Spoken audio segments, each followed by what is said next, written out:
Steno Wale Babu welcomes you.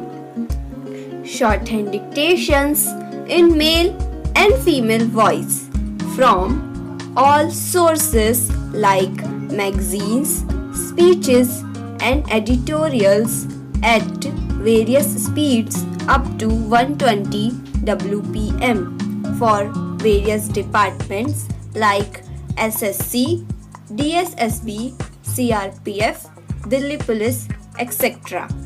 Please like, share, and subscribe the channel. Thank you. Transcription number 127.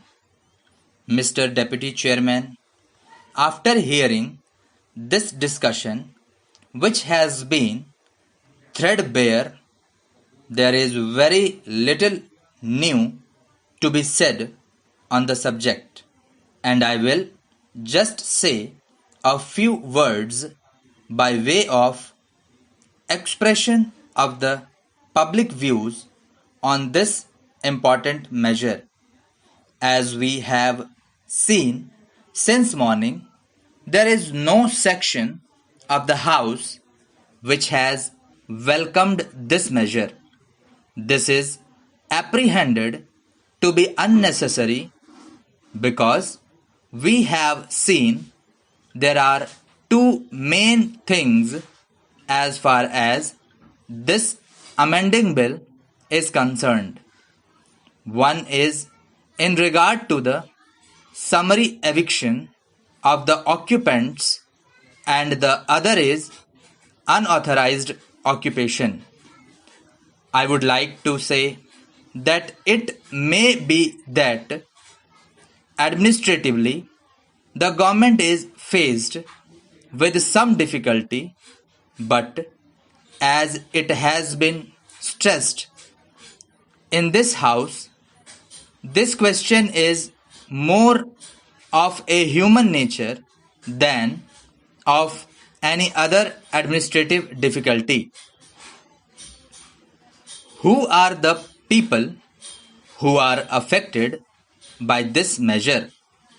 In the first instance, they are very poor people who are living in slums and in those undesirable conditions, or they are refugees from Pakistan.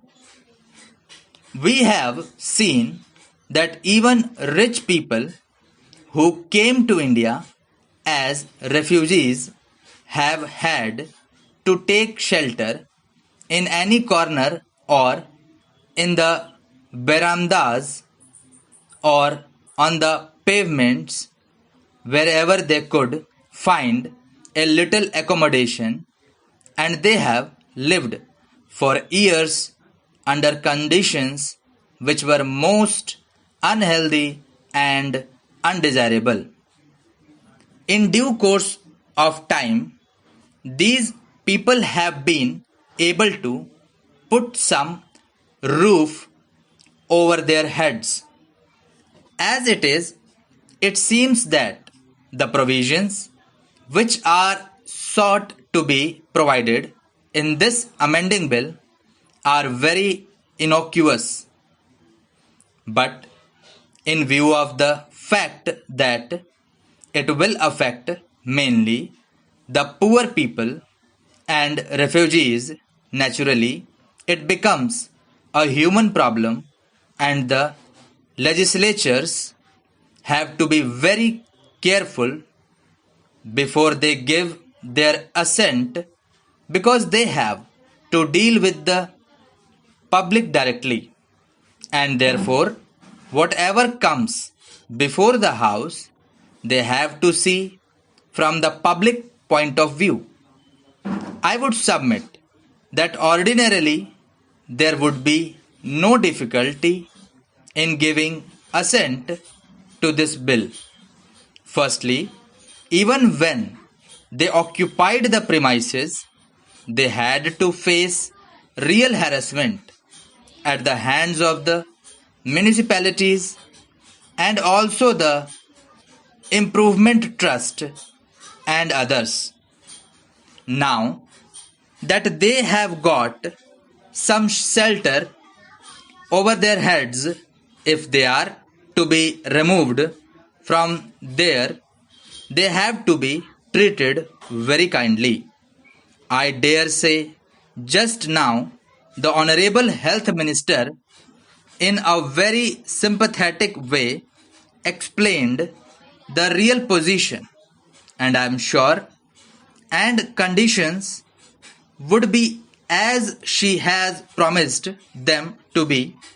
But even then, we will have to take the extreme cases and see that these unfortunate people who were at one time middle class people or even rich people and are today refugees do not have to run from pillar to post for even a little space and a little shelter over their heads.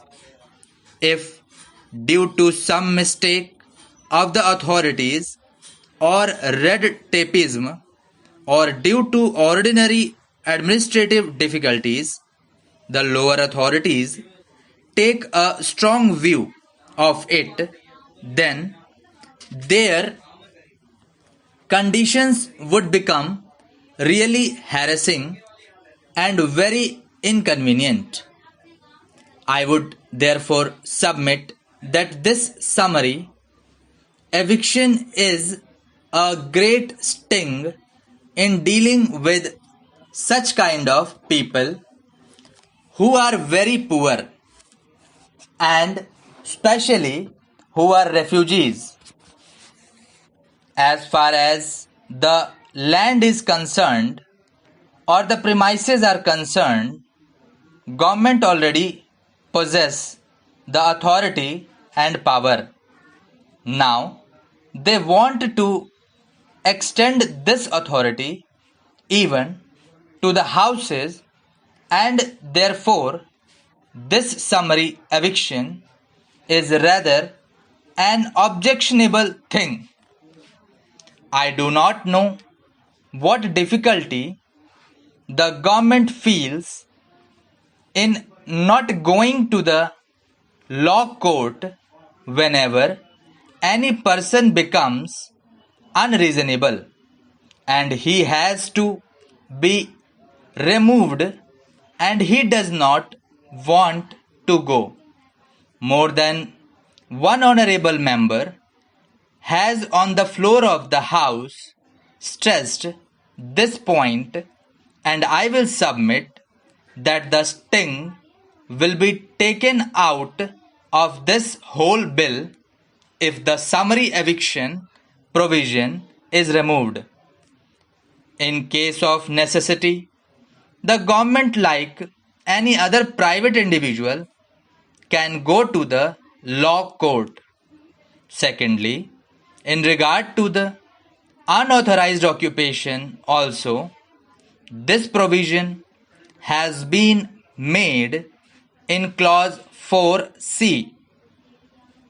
This new clause becomes a little difficult to be understood in the sense that a man is unauthorized although a previous authority had authorized him to occupy that premises or that house. Now, the government seeks to get the power to even declare that man who at one time had been authorized to be now unauthorized. This is also a very inconvenient provision as far as the poor people are concerned. Well, I know that once government bring a measure before this house, government rarely want to retrace their steps. The government is determined to have this bill passed. If the house had been left free, probably it would reject it. And this amending bill will never be passed. But by the employment of whip, they would be able to pass it. I would, in that case, submit to the Honorable Minister that when such occasions arise, when a person has to be evicted, alternative accommodation should be provided to such an unfortunate person near his place of occupation and near the place where he has got work. Of course, the Honorable Health Minister, as a lady and also as a human being, and because of the portfolio she holds, is very kind hearted, and she has given us a very special assurance that these people will be given every facility and it will be treated as a human problem even after passing the bill. She has also told us how, under the new conditions, people have appreciated the position. But even then, why are these people living in the slums? They are living there because they have no other means. The Honorable Health Minister just now told us that they have been given accommodation in a better place where ordinarily they would have to pay rupees 12. Now they are charged only rupees 6 or half the rate for such poor people. Thank you.